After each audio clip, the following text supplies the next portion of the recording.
ਜਾਂ 47 ਦੇ ਵਿੱਚ ਜਿਹੜੇ ਪਾਕਿਸਤਾਨ ਤੋਂ ਸਿੱਖ ਜਿਹੜੇ ਸੀ ਉਹ ਆਏ, ਉਹਨਾਂ ਕੋਲੇ ਕੁਝ ਵੀ ਨਹੀਂ ਸੀ, ਖਾਣ ਨੂੰ ਪੈਸੇ ਤੱਕ ਨਹੀਂ ਸੀ, ਪਹਿਨਣ ਨੂੰ ਕੱਪੜੇ ਤੱਕ ਨਹੀਂ ਸੀ।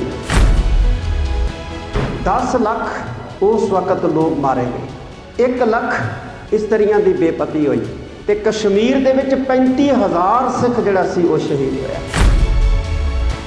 ਸਾਨੂੰ ਕੀ ਮਿਲਿਆ? ਕੁਛ ਨਹੀਂ ਮਿਲਿਆ, ਲੇਕਿਨ ਅਸੀਂ ਗਵਾਇਆ ਬਹੁਤ ਕੁਝ ਹੈ। ਅੱਜ ਅਸੀਂ ਉਹਨਾਂ ਸ਼ਹੀਦਾਂ ਨੂੰ ਯਾਦ ਕਰ ਰਹੇ ਹਾਂ। ਸਾਡੇ ਲਈ ਆਜ਼ਾਦੀ ਦੇ ਕੋਈ ਮਾਇਨੇ ਨਹੀਂ, ਸਾਡੇ ਲਈ ਜਸ਼ਨਾਂ ਦੇ ਕੋਈ ਮਾਇਨੇ ਨਹੀਂ ਹੈ। ਕੋਵਿਡ ਦਾ ਦੌਰ ਥੋੜਾ ਮੱਠਾ ਪਿਆ, ਹਿੰਦੁਸਤਾਨ ਭਰ ਦੇ ਧਾਰਮਿਕ ਸਥਾਨ ਜਿਹੜੇ ਆ ਉਹ ਖੋਲ੍ਹ ਦਿੱਤੇ ਗਏ, ਲੇਕਿਨ ਕਰਤਾਰਪੁਰ ਕੋਰੀਡੋਰ ਨਹੀਂ ਖੁੱਲਿਆ। ਇੰਗਲੈਂਡ ਖੁੱਲ ਗਿਆ, ਅਮਰੀਕਾ ਖੁੱਲ ਗਿਆ, ਕਰਤਾਰਪੁਰ ਕੋਰੀਡੋਰ ਕੀ ਖੋਲ੍ਹਣਾ ਸੀ? ਵਾਹਗਾ ਬਾਰਡਰ ਵੀ ਬੰਦ ਕਰਤਾ। ਦੱਸਿਆ ਸੀ ਭਾਰਤ ਸਰਕਾਰ ਨੇ ਕਿ ਤੁਸੀਂ ਇੱਕ ਸਮਾਗਮ ਤੇ ਰੋਕ ਲਾਈ, ਅਸੀਂ 700 ਸਮਾਗਮ ਕੀਤਾ ਤੇ ਹਰ ਸਮਾਗਮ ਦੇ ਵਿੱਚ ਇਸ ਗੱਲ ਦਾ ਉਲੇਖ ਕੀਤਾ ਕਿ ਸਾਨੂੰ ਰੋਕਿਆ ਗਿਆ। ਅੱਜ ਤੋਂ 74-75 ਸਾਲ ਪਹਿਲਾਂ ਜਦੋਂ 47 ਦੇ ਵਿੱਚ ਭਾਰਤ ਤੇ ਪਾਕਿਸਤਾਨ ਦੋ ਮੁਲਕ ਬਣੇ,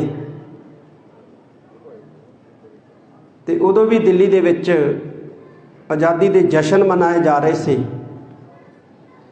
ਤੇ ਪੰਜਾਬ ਤੇ ਕਸ਼ਮੀਰ ਦੀ ਧਰਤੀ ਦੇ ਉੱਤੇ ਕਤਲੋ ਗਾਰਤ ਹੋ ਰਹੀ ਸੀ। 75 ਸਾਲ ਪਹਿਲਾਂ 14 ਅਗਸਤ ਦੀ ਰਾਤ ਨੂੰ ਸਾਡੇ ਸਿੱਖ ਫਿਕਰ ਦੇ ਵਿੱਚ ਸਨ ਕਿ ਸਵੇਰੇ ਪਤਾ ਨਹੀਂ ਸਾਡੇ ਨਾਲ ਕੀ ਹੋਣਾ। 10 ਲੱਖ ਉਸ ਵਕਤ ਲੋਕ ਮਾਰੇ ਗਏ, 1 ਲੱਖ ਇਸਤਰੀਆਂ ਦੀ ਬੇਪਤੀ ਹੋਈ, ਤੇ ਕਸ਼ਮੀਰ ਦੇ ਵਿੱਚ 35,000 ਸਿੱਖ ਜਿਹੜਾ ਸੀ ਉਹ ਸ਼ਹੀਦ ਹੋਇਆ। ਅੱਜ ਅਸੀਂ ਉਹਨਾਂ ਸ਼ਹੀਦਾਂ ਨੂੰ ਯਾਦ ਕਰ ਰਹੇ ਹਾਂ। ਸਾਡੇ ਲਈ ਆਜ਼ਾਦੀ ਦੇ ਕੋਈ ਮਾਇਨੇ ਨਹੀਂ ਹੈ, ਸਾਡੇ ਲਈ ਜਸ਼ਨਾਂ ਦੇ ਕੋਈ ਮਾਇਨੇ ਨਹੀਂ ਹੈ। ਇਹ ਜਿਹੜੀ ਆਜ਼ਾਦੀ ਹੈ, ਇਹਦੇ ਜਸ਼ਨ ਮਨਾਏ ਜਾ ਰਹੇ ਹੈ, ਇਹ 10 ਲੱਖ ਲੋਕਾਂ ਦੀਆਂ ਲਾਸ਼ਾਂ ਦੇ ਸਿਰਾਂ ਦੇ ਉੱਤੇ ਮਿਲੀ ਹੈ। ਸਾਨੂੰ ਕੀ ਮਿਲਿਆ? ਕੁਛ ਨਹੀਂ ਮਿਲਿਆ, ਲੇਕਿਨ ਅਸੀਂ ਗਵਾਇਆ ਬਹੁਤ ਕੁਝ ਹੈ। ਅਸੀਂ ਰਿਸ਼ਤੇਦਾਰ ਗਵਾਏ, ਸਾਕ ਸੰਬੰਧੀ ਗਵਾਏ, ਮਾਂ ਬਾਪ, ਭੈਣ ਭਰਾ, ਭਤੀਜੇ, ਧੀਆਂ ਭੈਣਾਂ ਗਵਾਈਆਂ, ਦੌਲਤ ਗਵਾਈ, ਜ਼ਮੀਨਾਂ ਗਵਾਈਆਂ, ਜਾਇਦਾਦਾਂ ਗਵਾਈਆਂ। ਸੁਣਿਆ ਵੀ ਹੈ, ਪੜ੍ਹਿਆ ਵੀ ਹੈ, ਮੁਜ਼ੱਫਰਾਬਾਦ ਦੇ ਵਿੱਚ ਸਿੱਖਾਂ ਦੀਆਂ ਬੜੀਆਂ ਜਾਇਦਾਦਾਂ ਸੀ, ਜ਼ਮੀਨਾਂ ਸੀ, ਗਵਾਈਆਂ। ਅਸੀਂ ਜਾਨਾਂ ਵੀ ਭੁੱਲ ਗਏ ਜਿਹੜੀਆਂ ਉਸ ਦੌਰ ਦੇ ਵਿੱਚ ਗਵਾਈਆਂ। ਅਸੀਂ ਜ਼ਮੀਨਾਂ, ਜਾਇਦਾਦਾਂ ਸਭ ਕੁਝ ਭੁੱਲ ਗਏ ਜਿਹੜੀਆਂ ਉਸ ਦੌਰ ਦੇ ਵਿੱਚ ਗਵਾਈਆਂ ਅਸੀਂ। ਲੇਕਿਨ ਇੱਕ ਚੀਜ਼ ਜਿਹੜੀ ਅਸੀਂ ਗਵਾਈ, ਉਹਨੂੰ ਅਸੀਂ ਨਾ ਭੁੱਲੇ ਹਾਂ, ਨਾ ਕਦੇ ਭੁੱਲਾਂਗੇ, ਔਰ ਉਹ ਹੈ ਸਾਡੇ ਪਿਆਰੇ ਇਤਿਹਾਸਕ ਗੁਰਧਾਮ ਜਿਹੜੇ ਸਾਡੇ ਤੋਂ ਵਿਛੜ ਗਏ, ਜਿਨ੍ਹਾਂ ਦੀ ਅਸੀਂ ਰੋਜ਼ ਅਰਦਾਸ ਦੇ ਵਿੱਚ ਦਰਸ਼ਨਾਂ ਦੀ ਤਾਂਘ ਦੀ ਇੱਛਾ ਰੱਖਦੇ ਹਾਂ। ਆਖਦੇ ਹਨ ਸ੍ਰੀ ਨਨਕਾਣਾ ਸਾਹਿਬ ਤੇ ਹੋਰ ਗੁਰਦੁਆਰਿਆਂ ਗੁਰਧਾਮਾਂ ਦੇ ਜਿਨ੍ਹਾਂ ਤੋਂ ਖਾਲਸਾ ਪੰਥ ਨੂੰ ਵਿਛੋੜਿਆ ਗਿਆ ਹੈ, ਖੁੱਲੇ ਦਰਸ਼ਨ, ਦੀਦਾਰ ਤੇ ਸੇਵਾ ਸੰਭਾਲ ਦਾ ਦਾਨ ਪਿਆਰੇ ਖਾਲਸਾ ਜੀ ਨੂੰ ਬਖਸ਼ੇ। ਕਰਤਾਰਪੁਰ ਸਾਹਿਬ ਕੋਰੀਡੋਰ ਖੁੱਲਿਆ, ਇੱਕ ਉਮੀਦ ਪੈਦਾ ਹੋਈ ਸਾਡੇ ਅੰਦਰ ਕਿ ਹੁਣ ਅਸੀਂ ਬਿਨਾਂ ਵੀਜ਼ੇ ਤੋਂ ਕਰਤਾਰਪੁਰ ਸਾਹਿਬ ਜਾ ਕੇ ਗੁਰੂ ਨਾਨਕ ਸਾਹਿਬ ਜੀ ਦੇ ਸਥਾਨ ਦੇ ਦਰਸ਼ਨ ਕਰ ਸਕਾਂਗੇ। ਕੋਵਿਡ ਕਾਰਨ ਕੋਰੀਡੋਰ ਬੰਦ ਕਰਤਾ। ਕੋਵਿਡ ਦਾ ਦੌਰ ਥੋੜਾ ਮੱਠਾ ਪਿਆ, ਹਿੰਦੁਸਤਾਨ ਭਰ ਦੇ ਧਾਰਮਿਕ ਸਥਾਨ ਜਿਹੜੇ ਆ ਉਹ ਖੋਲ੍ਹ ਦਿੱਤੇ ਗਏ, ਮੰਦਰ ਵੀ, ਮਸਜਿਦਾਂ ਵੀ, ਗੁਰਦੁਆਰਾ ਸਾਹਿਬ ਵੀ, ਸੰਗਤ ਆਉਣ ਲੱਗ ਪਈ ਗੁਰਦੁਆਰੇ ਸਾਹਿਬਾਨ ਦੇ ਵਿੱਚ। लेकिन करतारपुर कॉरीडोर नहीं खोलिया। करतारपुर कॉरीडोर नहीं खोलिया।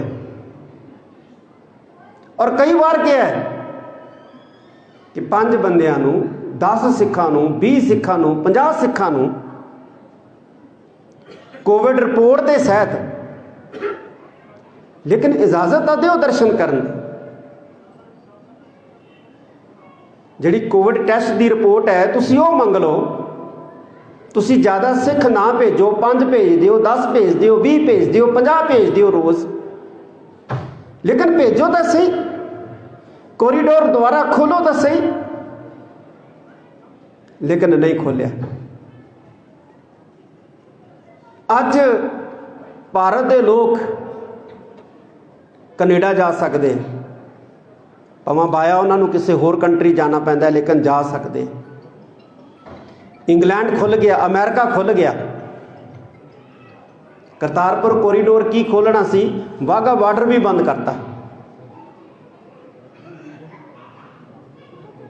इस वरे असी ननकाना साहब का 100 साला शताब्दी समागम जिहड़ा है वो उलीकिया। ननकाना साहब की धरती के उत्ते, पाकिस्तान के अंदर और भारत की धरती के अंदर गोदरपुरा दे विच, जिथे लक्ष्मण सिंह जी धारोवाल के परिवार बैठे ने, परिवार बैठे, वीजे लग गए। जिहड़े जथे ने जाना सी वीजे लग गए, संगतां दे वीजे लग गए, रागी जथियां दे वीजे लग गए, कथावाचकां दे वीजे लग गए, लेकिन ऐन आखिरी मौके दे उत्ते कुछ घंटे पहला भारत सरकार ने बार्डर खोलण तो इनकार करता। असी किवें कह दईए कि कल आज़ादी दिहाड़ा है। 100 साल बाद ननकाना साहब का शहीदी साके का शताब्दी समागम कर रहे सी असीं, पर वाहिगुरू की ऐसी रजा हुई, श्री अकाल तख्त साहब के उत्ते समागम किया। गोदरपुर दे विच वड्डा समागम किया श्रोमणी गुरुद्वारा प्रबंधक कमेटी ने, और श्री अकाल तख्त साहब के उत्ते समागम किया। ते उस समागम दे विच पंथ नूं जिहड़ा है, गुरु खालसा पंथ नूं जिहड़ा है, ये आदेश किया कि जिन्ने भी श्रोमणी गुरुद्वारा प्रबंधक कमेटी के मैंबर ने, दिल्ली सिख गुरुद्वारा प्रबंधक कमेटी के मैंबर ने, जिन्नियां भी साडियां जथेबंदियां, सारे ही 100 साला ननकाना साहब के शहीदी साके नूं समर्पित समागम करो। और असी 2 समागम करने सी, एक पाकिस्तान दे विच ननकाना साहब और एक करना सी असी पंजाब दे विच गोदरपुर। 2 समागम करने सी, लेकिन समागम 700 होया। 700 दस्सिया सी भारत सरकार ने कि तुसी एक समागम ते रोक लाई, असी 700 समागम किया, ते हर समागम दे विच इस गल का उल्लेख किया कि सानू रोकिया गया। साध संगत जी, साडे गुरु ने सानू समर्थ बनाया है। समर्थ इको ही गल कही है कि जे मुथाजी झलनी है, मुथाज बनना है, तो केवल अकाल पुरख का बनना है या गुरु का बनना है, वरना किसी का नहीं बनना है। गुरु का महताज बनना है, अकाल पुरख का मोहताज बनना है, होर किसी का मोहताज नहीं बनना। अज साडा गुरु ते भरोसा जिहड़ा है वो कायम रहना चाहिए। जो गुरु ते भरोसा है, सानू किसी दे मुथाजी की जरूरत नहीं है। असी संपन्न हाँ, सानू गुरु ने संपन्न बनाया। गुरु ने संपन्न बनाया। 47 तो ਜਾਂ 47 ਦੇ ਵਿੱਚ ਜਿਹੜੇ ਪਾਕਿਸਤਾਨ ਤੋਂ ਸਿੱਖ ਜਿਹੜੇ ਸੀ ਉਹ ਆਏ, ਉਹਨਾਂ ਕੋਲੇ ਕੁਝ ਵੀ ਨਹੀਂ ਸੀ। ਖਾਣ ਨੂੰ ਪੈਸੇ ਤੱਕ ਨਹੀਂ ਸੀ, ਪਹਿਨਣ ਨੂੰ ਕੱਪੜੇ ਤੱਕ ਨਹੀਂ ਸੀ। ਤੇ ਜਦੋਂ ਉਹ ਆਏ ਭਾਰਤ ਦੇ ਅੰਦਰ ਤਾਂ ਬਹੁਤਿਆਂ ਨੂੰ ਪੰਜਾਬ ਦੇ ਦੂਸਰੇ ਸੂਬਿਆਂ ਦੇ ਵਿੱਚ ਵਸਾਇਆ ਗਿਆ ਲਿਜਾ ਕੇ। ਕਿਸੇ ਨੂੰ ਰਾਜਸਥਾਨ ਦੇ ਅੰਦਰ, ਕਿਸੇ ਨੂੰ ਤਰਾਈ ਦੇ ਅੰਦਰ, ਕਿਸੇ ਨੂੰ ਸਾਊਥ ਦੇ ਸਟੇਟਾਂ ਦੇ ਵਿੱਚ, ਕਿਸੇ ਨੂੰ ਮਹਾਰਾਸ਼ਟਰ ਦੇ ਵਿੱਚ, ਕਿਸੇ ਨੂੰ ਮੱਧ ਪ੍ਰਦੇਸ਼ ਦੇ ਵਿੱਚ। ਲੇਕਿਨ ਅੱਜ ਉਹ ਸਿੱਖ ਜਿਹੜੇ ਨੇ ਬੜੇ ਸਾਧਨ ਸੰਪੰਨ ਨੇ ਔਰ ਉਹਨਾਂ ਨੇ ਬਿਜ਼ਨਸ ਦੇ ਅੰਪਾਇਰ ਖੜੇ ਕੀਤੇ ਹੋਏ ਨੇ। ਚਾਹੇ ਬੰਬੇ ਦੇ ਸਿੱਖ ਹੈ, ਚਾਹੇ हैदराबाद ਦੇ ਸਿੱਖ ਹੈ, ਚਾਹੇ ਕਲਕੱਤਾ ਦੇ ਸਿੱਖ ਹੈ, ਚਾਹੇ ਲਖਨਊ ਦੇ ਸਿੱਖ ਹੈ, ਚਾਹੇ ਤਰਾਈ ਦੇ ਸਿੱਖ ਹੈ, ਚਾਹੇ ਰਾਜਸਥਾਨ ਦੇ ਸਿੱਖ ਹੈ। ਜਦੋਂ ਬਿਠਾਏ ਨਾ ਲਿਜਾ ਕੇ ਰਾਜਸਥਾਨ ਦੇ ਅੰਦਰ ਤਾਂ ਉਹਨਾਂ ਜ਼ਮੀਨਾਂ ਦੇ ਉੱਤੇ ਕੁਝ ਨਹੀਂ ਸੀ ਹੁੰਦਾ। ਜਦੋਂ ਬਿਠਾਏ ਜਾ ਕੇ ਤਰਾਈ ਦੇ ਖੇਤਰ ਦੇ ਵਿੱਚ, ਉੱਥੇ ਜੰਗਲਾਂ ਤੋਂ ਸਿਵਾਏ ਕੁਝ ਵੀ ਨਹੀਂ ਸੀ। ਲੇਕਿਨ ਅੱਜ ਫਸਲਾਂ ਲਹਿਲਹਾਉਂਦੀਆਂ ਸਿੱਖਾਂ ਦੀ ਮਿਹਨਤ ਦਾ ਬਦੌਲਤ। ਮਿਹਨਤ ਕੀਤੀ ਸਿੱਖਾਂ ਨੇ ਗੁਰੂ ਦੇ ਭਰੋਸੇ। ਤੇ ਜਦੋਂ ਕਸ਼ਮੀਰ ਦੇ ਸਿੱਖ ਮੁਜ਼ੱਫਰਾਬਾਦ ਤੋਂ ਇੱਧਰ ਆਏ ਤੇ ਇੱਥੇ ਆ ਕੇ ਵੀ ਉਹਨਾਂ ਨੇ ਤਰੱਕੀਆਂ ਕੀਤੀਆਂ, ਪ੍ਰਾਪਰਟੀਆਂ ਬਣਾਈਆਂ, ਕਾਮਯਾਬੀਆਂ ਹਾਸਲ ਕੀਤੀਆਂ। ਜੇ ਸਿੱਖ ਮਾਈਗ੍ਰੇਟ ਹੋ ਕੇ ਯੂਰਪ ਦੇ ਵਿੱਚ ਗਏ, ਕੈਨੇਡਾ ਦੇ ਵਿੱਚ ਗਏ, ਅਮਰੀਕਾ 'ਚ ਗਏ, ਇੰਗਲੈਂਡ ਦੇ ਵਿੱਚ ਗਏ ਤੇ ਉੱਥੇ ਵੱਡੇ ਵੱਡੇ ਬਿਜ਼ਨਸ ਦੇ ਅੰਪਾਇਰ ਖੜੇ ਕੀਤੇ। ਹੋਟਲਿੰਗ ਦੇ ਵਿੱਚ, ਟਰਾਂਸਪੋਰਟ ਦੇ ਵਿੱਚ, ਕੰਸਟਰਕਸ਼ਨ ਦੇ ਕੰਮਾਂ ਦੇ ਵਿੱਚ, ਰੀਅਲ ਸਟੇਟ ਦੇ ਕੰਮਾਂ ਦੇ ਵਿੱਚ ਅੱਜ ਅਮਰੀਕਾ, ਕੈਨੇਡਾ, ਇੰਗਲੈਂਡ ਦੇ ਵਿੱਚ ਸਿੱਖਾਂ ਦੀ ਧਾਕ ਹੈ। ਕਿਉਂ? ਖਾਲੀ ਹੱਥ ਗਏ, ਖਾਲੀ ਹੱਥ। 10-10 ਡਾਲਰ ਲੈ ਕੇ ਗਏ ਜੇਬ ਦੇ ਵਿੱਚ, ਸਿਰਫ 10-10 ਡਾਲਰ। ਤੇ ਅੱਜ ਲੱਖ ਡਾਲਰ ਮਹੀਨੇ ਦਾ ਕਮਾਈ ਹੈ। ਉਹਨਾਂ ਨੇ ਮਿਹਨਤਾਂ ਕੀਤੀਆਂ, ਮਿਹਨਤਾਂ ਤਾਂ ਕੀਤੀਆਂ ਹੀ, ਪਰ ਸਭ ਤੋਂ ਵੱਡਾ ਜਿਹੜਾ ਉਹਨਾਂ ਦੀ ਤਰੱਕੀ ਦਾ ਰਾਜ਼ ਹੈ ਨਾ, ਉਹ ਹੈ ਉਹਨਾਂ ਦਾ ਗੁਰੂ ਦੇ ਉੱਤੇ ਭਰੋਸਾ, ਗੁਰੂ ਦੇ ਉੱਤੇ ਵਿਸ਼ਵਾਸ। ਤਰਾਈ ਖੇਤਰ, ਰਾਜਸਥਾਨ ਦੇ ਖੇਤਰ ਦੇ ਕਿਸੇ ਬਜ਼ੁਰਗ ਨੂੰ ਜਾ ਕੇ ਪੁੱਛ ਲਓ। ਨੌਜਵਾਨਾਂ ਨੂੰ ਸ਼ਾਇਦ ਨਾ ਪਤਾ ਹੋਵੇ, ਲੇਕਿਨ ਬਜ਼ੁਰਗ ਨੂੰ ਪੁੱਛੋ ਕਿ ਜਦੋਂ ਤੁਸੀਂ ਇਸ ਇਲਾਕੇ 'ਚ ਆਏ ਸੀ, ਕਿਸ ਤਰ੍ਹਾਂ ਆਏ ਸੀ, ਕੀ ਸੀ, ਉਹ ਤੁਹਾਨੂੰ ਦੱਸਣਗੇ ਕੁਝ ਨਹੀਂ ਸੀ।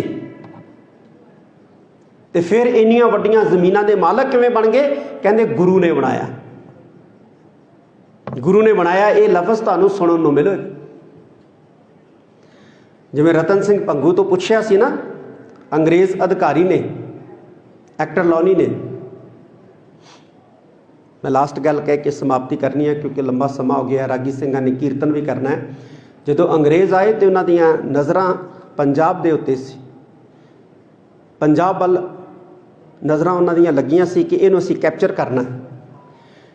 ਆਪਣੇ ਦੂਤ ਭੇਜੇ ਪੰਜਾਬ ਦੇ ਵਿੱਚ ਉਹਨਾਂ ਨੇ, ਔਰ ਉਹਨਾਂ ਦੂਤਾਂ ਨੇ ਆ ਕੇ ਪੰਜਾਬ ਦਾ ਰਾਜ ਪ੍ਰਬੰਧ ਦੇਖਿਆ, ਸੈਨਿਕ ਪ੍ਰਬੰਧ ਦੇਖਿਆ, ਬੜੇ ਹੈਰਾਨ ਹੋਏ। ਉਹਨਾਂ ਨੇ ਮੁਗਲਾਂ ਨੂੰ ਪੁੱਛਿਆ, ਜਿਹੜੇ ਦਿੱਲੀ ਦੇ ਵਿੱਚ ਹਾਰੇ ਹੋਏ ਮੁਗਲ, ਕਿ ਯਮਨਾ ਤੋਂ ਪਾਰ ਇਹ ਕਿਹੜੀ ਕੌਮ ਹੈ ਜਿਹੜੀ ਰਾਜ ਕਰ ਰਹੀ ਹੈ? ਅੰਗਰੇਜ਼ ਪੁੱਛਦੇ ਨੇ ਦਿੱਲੀ ਦੇ ਹਾਰੇ ਹੋਏ ਮੁਗਲ ਸ਼ਾਸਕਾਂ ਨੂੰ ਕਿ ਯਮਨਾ ਤੋਂ ਪਾਰ ਕਿਹੜੀ ਕੌਮ ਹੈ ਜਿਹੜੀ ਰਾਜ ਕਰ ਰਹੀ ਹੈ? ਕਹਿੰਦੇ ਜੀ ਸਿੱਖ ਹੈ। ਕਹਿੰਦੇ ਸਿੱਖ ਕੌਣ ਹੈ? ਤੇ ਪਤਾ ਉਹਨਾਂ ਨੂੰ ਕੀ ਜਵਾਬ ਦਿੱਤਾ ਮੁਗਲਾਂ ਨੇ, ਜਿਹੜੇ ਹਾਰੇ ਹੋਏ ਮੁਗਲ ਸੀ? ਕਹਿੰਦੇ ਜੀ ਇਹ ਉਜੜ ਲੋਕ ਨੇ, ਉਜੜ ਲੋਕ ਨੇ, ਜੰਗਲੀ ਲੋਕ ਨੇ, ਬਦਤਮੀਜ਼ ਲੋਕ ਨੇ। ਉਹ ਕਹਿੰਦੇ ਜਿਸ ਕਿਸਮ ਦਾ ਇਹ ਕੌਮ ਰਾਜ ਪ੍ਰਬੰਧ ਦੇ ਰਹੀ ਹੈ, ਜਿਸ ਕਿਸਮ ਦਾ ਇਸ ਕੌਮ ਦਾ ਸੈਨਿਕ ਪ੍ਰਬੰਧ ਹੈ, ਇਹ ਜੰਗਲੀ ਨਹੀਂ ਹੋ ਸਕਦੇ, ਇਹ ਬਦਤਮੀਜ਼ ਨਹੀਂ ਹੋ ਸਕਦੇ, ਇਹ ਉਜੜ ਨਹੀਂ ਹੋ ਸਕਦੇ, ਇਹ ਪਾਗਲ ਨਹੀਂ ਹੋ ਸਕਦੇ। ਪੁੱਛੀਏ ਕਿ ਇਹ ਜੰਗਲਾਂ 'ਚ ਰਹਿਣ ਵਾਲੀ ਕੌਮ ਵਿਸ਼ਾਲ ਰਾਜ ਭਾਗ ਦੇ ਮਾਲਕ ਕਿਵੇਂ ਬਣੀ ਹੈ? ਉਹਨਾਂ ਨੇ ਰਤਨ ਸਿੰਘ ਭੰਗੂ ਨੂੰ ਪੁੱਛਿਆ, ਜੋ ਵਿਦਵਾਨ ਸੀ ਕੌਮ ਦਾ, ਕਿ ਰਤਨ ਸਿੰਘ ਦੱਸੋ ਸਾਨੂੰ ਕਿ ਤੁਹਾਡੀ ਜਿਹੜੀ ਕੌਮ ਹੈ ਜੰਗਲਾਂ 'ਚ ਰਹਿੰਦੀ ਸੀ, ਬੀਆਬਾਨਾਂ 'ਚ ਰਹਿੰਦੀ ਸੀ, ਅੱਜ ਐਡਾ ਵਿਸ਼ਾਲ ਸ਼ਕਤੀਸ਼ਾਲੀ ਸਾਮਰਾਜ ਸਥਾਪਿਤ ਕਰਕੇ ਦੁਨੀਆ ਦੇ ਬਿਹਤਰੀਨ ਢੰਗ ਦੇ ਨਾਲ ਚਲਾ ਰਹੀ ਹੈ, ਇਹਦਾ ਰਾਜ਼ ਕੀ ਹੈ? किम पातशाही ਸਿੰਘਨ ਪਾਈ, ਸਿੰਘਾਂ ने पातशाही बादशाही किवें प्राप्त की है, तो उन्हें इक्को लफज दे विच उत्तर दिता सी कि ਸਿੰਘਾਂ ਨੂੰ बादशाह गुरु ने बनाया है, गुरु ने बनाया है ਸਿੰਘਾਂ ਨੂੰ बादशाह। कहते हाँ जी असी जंगलों च रहिंदे सी, साडे कोले घर भी नहीं सी, घाट भी नहीं सी, जमीन भी नहीं सी, जायदाद भी नहीं सी, एक छोलियां दी मुट्ठी मिलती सी खाण नूं रोज़। फिर एडा राज भाग कित्थों आ गया?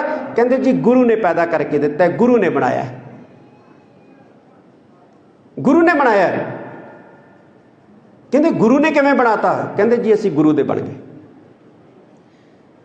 प्रोफैसर पूਰਨ ਸਿੰਘ होए ने एक पंथ के अंदर बहुत ही उच्च कोटि के सिख स्कॉलर, ना सुनिया होएगा। वो देहरादून दे विच बैठे सी ते इलाके के जिहड़े सनातनी साधु सी उन्होंने स्वामी कहंदे सी, स्वामी। एक बारी इलाके के सनातनी जिहड़े साधु सी वो इकट्ठे होकर प्रोफैसर पूਰਨ ਸਿੰਘ कोल आए ते आके उन्होंने कहन लगे, स्वामी जी आप पर इतनी कृपा है ईश्वर की, हमें ये बताएं कि आप कितना नाम जपते हैं, कितनी बंदगी करते हैं, कितना भजन करते हैं, कितना तप करते हैं।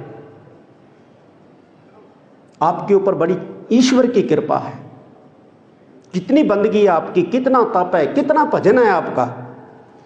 तो प्रोफैसर पूਰਨ ਸਿੰਘ जी कहन लगे उन्होंने साधुओं नूं कि ऐ साधु जनों, मेरा कोई भजन नहीं है, मेरी कोई बंदगी नहीं है, मेरी कोई सेवा नहीं है, मेरा कोई सिमरन नहीं है। वो कहते नहीं जी, आप पर इतनी कृपा है ईश्वर की, ये कैसे हो सकता है कि आप भजन ना करें, बंदगी ना करें, सेवा ना करें, सिमरन ना करें, आप पर इतनी कृपा ईश्वर की कैसे हो सकती है? तो प्रोफैसर पूਰਨ ਸਿੰਘ ने एक शब्द किया उन्होंने साधुओं, कहते है साधु जनों, हिंदुस्तान के अंदर, भारत के अंदर एक परंपरा है कि जदों भी पिता जिहड़ा है वो देखता है कि मैं बजुर्ग हो गया, तो उहदी जायदाद जिहड़ी है उहदे पुत्रां दे विच तकसीम हुंदी है। कहंदे हाँ जी हुंदी है, हर पिता अपने पुत्रां नूं जायदाद दे के जांदा है, किसी होर नूं नहीं दिंदा, वो अपने पुत्रां नूं दिंदा है। जे 2 पुत्र है तो 2 नूं वंडदा है, जे 4 पुत्र है तो 4 नूं वंडदा है। कहंदे हाँ जी ये तो परंपरा है भारत के अंदर कि हर पिता की जायदाद दे विचों हिस्सा जिहड़ा है उहदे पुत्र वंडदे ने, तकसीम करदे ने। कहंदे बस फिर ये समझ लो कि गुरु गोबिंद सिंह महाराज मेरे पिता ने, ते मेरे पिता की बंदगी, मेरे पिता का तप, मेरे पिता की भगती दे विचों मैनूं हिस्सा मिल रहा है। मैं अपने पिता का पुत्र बनिया, बस मैं गुरु गोबिंद सिंह महाराज का पुत्र बनिया, तो जो मेरे गुरु दियाँ कमाइयां ने उहदे विचों मैनूं हिस्सा मिल रहा है। मेरे ते ईश्वर की कृपा है, मेरे ते वाहिगुरू की कृपा है। अज जरूरत है कि असी गुरु दे बन जाइए, फिर जो गुरु दा वो साडा। खंडे बाटे की पहल छकीए, गुरु दे बन जाइए, गुरु दे बन के गुरु दे भरोसे असी संघर्ष जारी रखिए। यकीन जानियो गुरु ते भरोसा रख के जे असी संघर्ष करांगे ना, तो असी हथ ऐ करन वाले नहीं होवांगे, असी हथ ऐ करन वाले होवांगे, देन वाले होवांगे, लैन वाले नहीं होवांगे। असी इन्ना भरोसा, इन्ना विश्वास गुरु ते करके वेखियो जे। मैं अंत दे विच आप सारी संगत का बहुत बहुत धन्यवाद करदा। इस गुरुद्वारा साहब के प्रधान जी, समुची प्रबंधकी कमेटी और खास तौर पर सरदार बलदेव सिंह जी, जिन्हां दे उद्यम दे नाल इस समागमां दी लड़ी जिहड़ी है प्रारंभ की है। सरदार हरपिंदर सिंह जी जो जम्मू कश्मीर सिख मिशन के इंचार्ज ने श्रोमणी गुरुद्वारा प्रबंधक कमेटी वालों, इस गुरुद्वारा साहब के मुख ग्रंथी साहब का आप सब का तह दिलों बहुत बहुत धन्यवाद। जरूर भाई बलदेव सिंह जी ने जिहड़ियां बेनतियां कीतियां ने, प्रधान जी ने बेनतियां कीतियां ने, सिख संस्थावां साड़ियां ने, सिख संस्थावां ताकतवर होणगियां ते साडी ताकत बनणगियां, साडी सहायता करनगियां। संस्थावां दा असीं साथ देना ते संस्थावां साडा साथ देण, इहदे लई असीं जरूर यतन करांगे। इन्हें शब्द प्रवान करने। वाहिगुरु जी का खालसा, वाहिगुरु जी।